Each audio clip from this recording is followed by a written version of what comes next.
Hello students. स्वागत है आप सभी का वोल्केनो आईएएस के इस प्लेटफॉर्म पे। स्टूडेंट्स, अगर हम बात करें इस लेक्चर की तो ये लेक्चर हमारा इम्पोर्टेंट वाटर बॉडीज़ की सीरीज़ का लेक्चर है। इम्पोर्टेंट वाटर बॉडीज़ की सीरीज़ में अभी तक हमने कवर किया है वेवनाड लेक के बारे में, सामर लेक को हमने कवर किया और हमने कवर किया केवलादेव नेशनल पार्क को भी। तो स्टूडेंट्स, यूपीएससी के द्वारा ये जो इम्पोर्टेंट वाटर बॉडीज़ हैं इनसे क्वेश्चंस पूछ लिए जाते हैं, तो हमें इनको डिटेल में जो प्रिपेयर करने की ज़रूरत है। तो इनसे रिलेटेड जो इम्पोर्टेंट फैक्ट्स हैं उनको हम यहाँ पे डिस्कस करते हैं इम्पोर्टेंट वाटर बॉडीज़ की सीरीज़ में।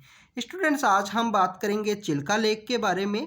चिल्का लेक जो कि हमारे ईस्टर्न कोस्ट के ऊपर सिचुएटेड है, उड़ीसा नाम के स्टेट के अंदर में। अगर हम उड़ीसा के अंदर बात करें कि कौन कौन से डिस्ट्रिक्ट के अंदर चिल्का लेक का जो एरिया है वो गिरता है, तो स्टूडेंट्स जो पुरी नाम का जो डिस्ट्रिक्ट है, खोर्धा नाम का जो डिस्ट्रिक्ट है और जो गंजम डिस्ट्रिक्ट है, उन सब डिस्ट्रिक्ट्स के अंदर अपनी जो बाउंड्री है वो शेयर करती है Chilika lake. Chilika lake basically एक ब्रैकिश वाटर लैगून है और इसके बारे में अगर हम बात करें कि जो एशिया का लार्जेस्ट ब्रैकिश वाटर लैगून है और इंडिया का भी लार्जेस्ट ब्रैकिश वाटर लैगून है चिल्का लेक। अब आपसे क्वेश्चन पूछ लिया जाएगा, क्या ये फ्रेश वाटर लेक के रूप में जाना जाता है चिल्का लेक को, या ब्रैकिश वाटर के रूप में जाना जाता है? तो आपको इनके बारे में पता होना चाहिए कि चिल्का लेक बेसिकली एक ब्रैकिश वाटर लैगून है। स्टूडेंट्स, इसके अलावा अगर हम बात करें चिल्का लेक के बारे में, तो ये वर्ल्ड का second largest brackish water lagoon है। जो first largest brackish water lagoon है उसकी अगर हम बात करें तो वो है new Caledonian barrier reef. New Caledonian barrier reef जो कि एक यूनेस्को हेरिटेज साइट भी है और ये फ्रांस की टेरिटरी के अंडर में आता है, फ्रांस के अंदर में ये गिरता है। चिल्का लेक जो कि यूनेस्को का हेरिटेज साइट का टेंटेटिव लिस्ट के अंदर जिसको शामिल किया गया है, ये आपको पता होना चाहिए कि यूनेस्को का जो टेंटेटिव लिस्ट है उसके अंदर चिल्का लेक को शामिल किया गया है। अभी जो मेन लिस्ट है उसके अंदर अभी इसको डेजिग्नेट नहीं किया गया है यूनेस्को साइट के रूप में। स्टूडेंट्स, अगर हम बात करें कि चिल्का लेक की, तो चिल्का लेक सिचुएटेड है जो दया रिवर है, जो दया रिवर उड़ीसा के अंदर फ्लो करती है, उसी दया रिवर के माउथ के ऊपर सिचुएटेड है चिल्का लेक। और हमारे इंडिया में जो केरला के अंदर वेमनाड लेक पाई जाती है, वेमनाड लेक जैसे कि हमने प्रीवियस लेक्चर्स के अंदर भी कवर किया है, तो वेमनाड लेक के बाद में सेकंड लार्जेस्ट लेक है चिल्का लेक। तो स्टूडेंट्स, ये कुछ इंपॉर्टेंट इन्फॉर्मेशन है कि हमारे लार्जेस्ट ब्रैकिश वाटर लैगून है इंडिया का भी और एशिया का भी। वर्ल्ड का लार्जेस्ट नहीं है, सेकंड लार्जेस्ट है वर्ल्ड के अंदर में ब्रैकिश वाटर के अंदर लैगून के रूप में। इसके अलावा स्टूडेंट्स, उड़ीसा के अंदर सिचुएटेड है, हमारा जो ईस्टर्न कोस्ट है वहाँ पे सिचुएटेड है चिल्का लेक और यूनेस्को का जो टेंटेटिव लिस्ट है उसके अंदर शामिल किया गया है चिल्का लेक को।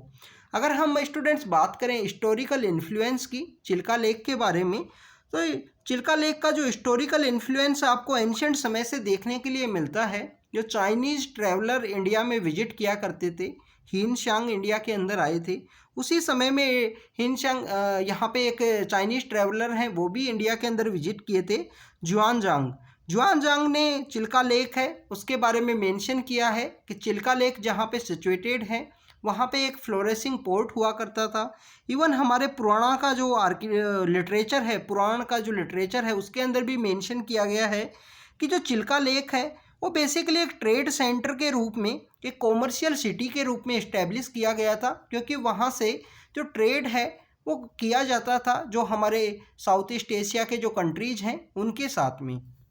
इवन स्टूडेंट्स, अगर हम बात करें संस्कृत लिटरेचर की, तो संस्कृत के एक इम्पोर्टेंट पोइट हुए हैं कालिदास, उनके द्वारा भी चिल्का लेक के बारे में मेंशन किया गया है। तो आपको एंशिएंट लिटरेचर के अंदर जो चिल्का लेक है उसका मेंशन आपको देखने के लिए मिलता है। 1981 के समय में जब हमने केवलादेव नेशनल पार्क को डिस्कस किया था, उसी समय में हमने डिस्कस किया था कि इंडिया के द्वारा जब रामसर साइट्स को डेजिग्नेट किया गया, हमारे यहाँ पे जो वेटलैंड्स हैं उनको रामसर साइट के रूप में डेजिग्नेट किया गया, तो चिल्का लेक और केवलादेव नेशनल पार्क है वो पहले हमारे यहाँ पे जो रामसर साइट हैं जिनको रूप में डेजिग्नेट किया गया था। अगर हम बात करें स्टूडेंट्स रामसर साइट्स की, तो रामसर नाम का एक कन्वेंशन है, रामसर एक सिटी है ईरान के अंदर, वहाँ पे एक कन्वेंशन है वो साइन किया गया था वेटलैंड्स के प्रोटेक्शन के लिए, उनके कंजर्वेशन के लिए। 1971 के समय ये जो कन्वेंशन है वो साइन किया गया। 1975 के समय एग्जिस्टेंस में आया। इंडिया के द्वारा 1981 के समय में जो चिल्का लेक है उसको हमारे यहाँ पे पहला रामसर साइट के रूप में डेजिग्नेट किया गया इंडिया के द्वारा। स्टूडेंट्स, रामसर के अंदर जो इम्पोर्टेंट वेटलैंड्स हैं उनको कवर किया जाता है। प्रेजेंट समय में अगर हम बात करें, इंडिया के अंदर 75 जो रामसर कन्वेंशन है, जो रामसर साइट्स हैं, वो सिचुएटेड हैं। तो ये आपको पता होना चाहिए। यूपीएससी के द्वारा रामसर साइट से भी क्वेश्चंस पूछ लिए जाते हैं। अगर हम बात करें स्टूडेंट्स, चिल्का लेक के साथ जो केवला देव है उसको भी डेजिग्नेट किया गया था। उसके बाद में चिल्का लेक के अंदर जिस तरीके से काफ़ी सारी जो प्रॉब्लम्स हैं वो क्रिएट हुई, तो चिल्का लेक हमारे जो लोकटक लेक है जो मणिपुर के अंदर सिचुएटेड है, और केवला देव नेशनल पार्क को यहाँ पे मॉन्ट्रियक्स रिकॉर्ड के अंदर भी ऐड किया गया था। बट स्टूडेंट्स, चिल्का लेक को 2002 के समय में मॉन्ट्रियक्स रिकॉर्ड से रिमूव कर दिया गया। तो इनिशियली इसको शामिल किया गया था मॉन्ट्रियक्स रिकॉर्ड के अंदर में, पर बाद में इसको रिमूव कर लिया गया मॉन्ट्रियक्स रिकॉर्ड से। अगर हम बात करें स्टूडेंट चिल्का लेक के बारे में, तो चिल्का लेक के अंदर बेसिकली हमारे यहाँ विंटर के समय में काफ़ी सारे जो माइग्रेटरी बर्ड्स हैं वो आपको विजिट करते हुए दिखाई देते हैं। काफ़ी सारी जो बर्ड्स हैं वो यहाँ पे विजिट करती हैं। उसके बिहाइंड का रीज़न ये है कि चिल्का लेक के अंदर एक तो वोस्ट जो मड फील्ड है वो पाया जाता है। काफ़ी लंबी दूरी के अंदर जो मड फील्ड है वो पाया जाता है। इवन आपको अबंडेंट जो फिश हैं उनका भी स्टॉक के रूप में देखने के लिए मिलता है। तो अबंडेंट फिश का वहाँ पे मिलना और vast amount of the mud field का वहाँ पे पाया जाना, ये एक इम्पोर्टेंट डेस्टिनेशन के रूप में काम करता है माइग्रेटरी बर्ड्स के रूप में, माइग्रेटरी बर्ड्स के लिए। तो यहाँ पे विंटर के समय में काफ़ी सारी जो माइग्रेटरी बर्ड्स हैं वो विजिट करती हैं। ये माइग्रेटरी बर्ड्स यहाँ पे सेंट्रल एशिया का जो एरिया है, जो अराल सी का जो एरिया है, जो रसिया एंड साइबेरिया का जो रीजन है, वहाँ से इंडिया के लिए विजिट करती हैं। वैसे भी students, India central Asian flyway के अंडर में गिरता है, तो इंडियन गवर्नमेंट के द्वारा यहाँ पे नेशनल एक्शन प्लान को लॉन्च किया गया है, क्योंकि कन्वेंशन और माइग्रेटरी स्पीशीज़ को प्रोटेक्ट करने के लिए, और इंडिया का सेंट्रल एशियन फ्लाईवे के अंदर गिरने की वजह से जो हमारे माइग्रेटरी स्पीशीज़ हैं उनको यहाँ पे प्रोटेक्ट किया जा सके। जो प्रवासी पक्षी हैं जो हमारे यहाँ विंटर के समय में आते हैं उनको अच्छे से बचाया जा सके। स्टूडेंट्स, इन्हीं पक्षियों की आबादी को देखते हुए, इन्हीं पक्षियों की संख्या को देखते हुए चिल्का लेक के अंदर ही सिचुएटेड है नलबाण नाम का एक आइलैंड। नलबाण नाम का जो ये आइलैंड है, इसको यहाँ पे बर्ड सेंचुरी के रूप में डेजिग्नेट किया गया है गवर्नमेंट के द्वारा। नलबाण जो ये आइलैंड है चिल्का लेक के अंदर ही सिचुएटेड है, और इस आइलैंड की एक इम्पोर्टेंट कैरेक्टरिस्टिक फीचर ये है कि मानसून का जब समय आता है तो ये कम्प्लीटली सबमर्ज हो जाता है, कम्प्लीटली डिसअपियर हो जाता है पानी के अंदर में नलबाण आइलैंड। और जैसे जैसे मानसून का समय यहाँ से क्रॉस करता है, यहाँ से निकलता है, उसके बाद में फिर से ये इमर्ज होता है नलबाण आइलैंड। स्टूडेंट्स, इसके अलावा चिल्का लेक के अंदर इरावदी डॉल्फिन पाई जाती हैं। इरावदी डॉल्फिन, इसके अलावा थाईलैंड का एक रीजन है वहाँ पे पाई जाती हैं। तो इरावदी डॉल्फिन के लिए एक इम्पोर्टेंट डेस्टिनेशन के रूप में काम करता है चिल्का लेक। इसके अलावा स्टूडेंट्स, अगर हम बात करें, कालीजई टेम्पल है जो सिचुएटेड है चिल्का लेक के अंदर ही, जो भी एक इम्पोर्टेंट टूरिस्ट डेस्टिनेशन है।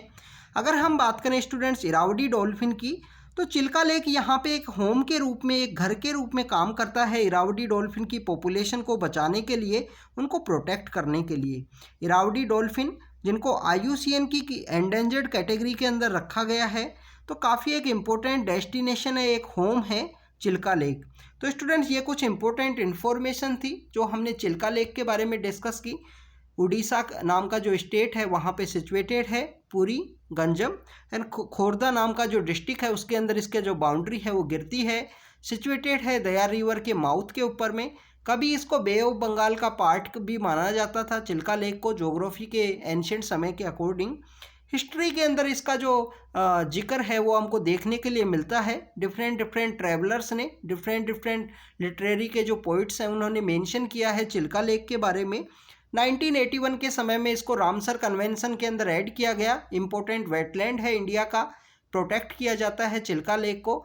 और ब्रैकिस लैगून है ये हमारा, जो एशिया का लार्जेस्ट ब्रैकिस लैगून है। और सब सेकंड लार्जेस्ट लेक है वेमनाड लेक के बारे में। वेमनाड लेक जो कि केरल के अंदर सिचुएटेड है, उसको भी हमने प्रीवियस लेक्चर्स के अंदर कवर किया है। तो स्टूडेंट्स ये हमारा चिल्का लेक के बारे में लेक्चर था। इंपॉर्टेंट फैक्ट से आप इनको रिवाइज कीजिए regularly. Thank you students, thank you very much.